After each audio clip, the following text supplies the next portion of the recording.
안녕하세요. 화장품 읽어주는 남자 화익남 임관우입니다. 오늘은 저도 탈모 개선을 위해서 정말 열심히 사용하고 있는 미녹시딜의 부작용에 대해서 한번 이야기를 해보는 시간을 가질 수 있도록 하겠습니다.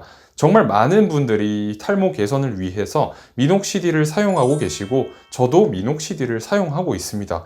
그런데 문제는 미녹시딜을 사용할 때 부작용이 유발될 수 있다는 것입니다. 오늘은 이 부작용에 대해서 자세히 알아볼 건데, 오늘 자세하게 다루어 볼 부작용은 바로 전신에 털이 엄청 많이 생기게 되는 전신 담호증입니다.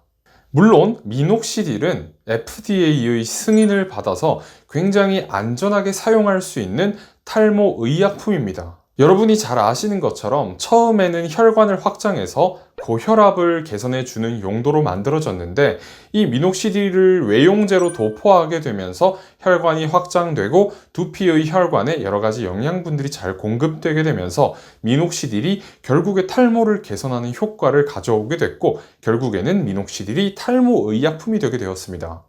안타까운 것은 굉장히 많은 분들이 미녹시딜을 사용하시고 나서 실제로 다양한 부작용을 경험하신다는 것입니다. 예를 들면 부작용에는 이런 것들이 있습니다.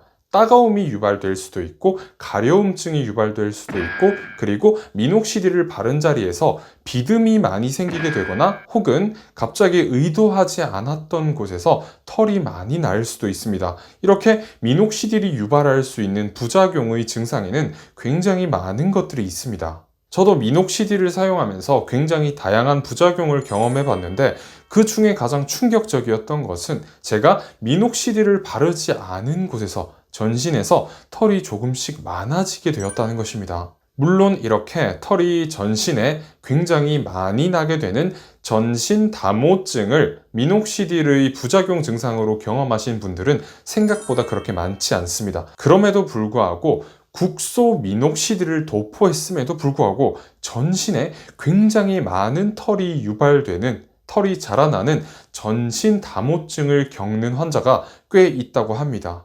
원형 탈모 증상 개선을 위해서 2개월 동안 3%의 미녹시딜을 매일매일 도포했는데, 갑자기 전신에서 굉장히 많은 털이 나기 시작한 것입니다. 여러 가지 혈액 검사도 하고 소변 검사도 하고 여러 가지 조사를 했는데 원인이 그다지 나오지 않아서 미녹시딜을 끊어 보았더니, 미녹시딜을 끊고 나서 갑자기 전신 담호증이 점점 사라지기 시작했다고 합니다. 실제로 미녹시딜을 두피에 도포했을 뿐인데 전신에 모발이 굉장히 많이 자라나게 되는 결과를 초래했다는 결론을 내릴 수 있었던 것입니다. 그렇기 때문에 여러분들도 미녹시딜을 사용하실 때 굉장히 적은 용량을, 그리고 정해져 있는 용량만큼을 사용하시는 것이 좋고, 용법과 용량에 따라서 정확하게 따라서 사용을 하시는 것이 좋습니다.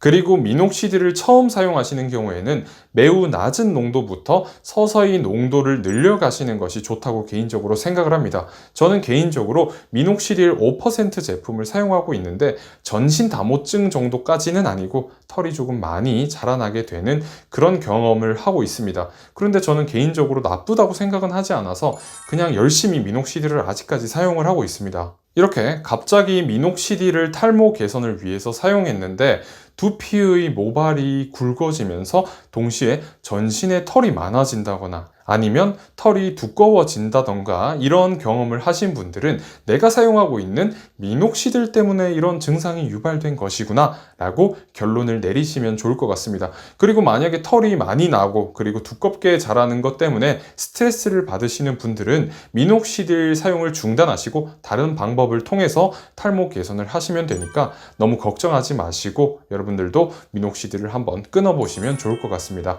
감사합니다. 오늘도 화장품 읽어주는 남자와 함께 꿀피부 되시기 바랍니다.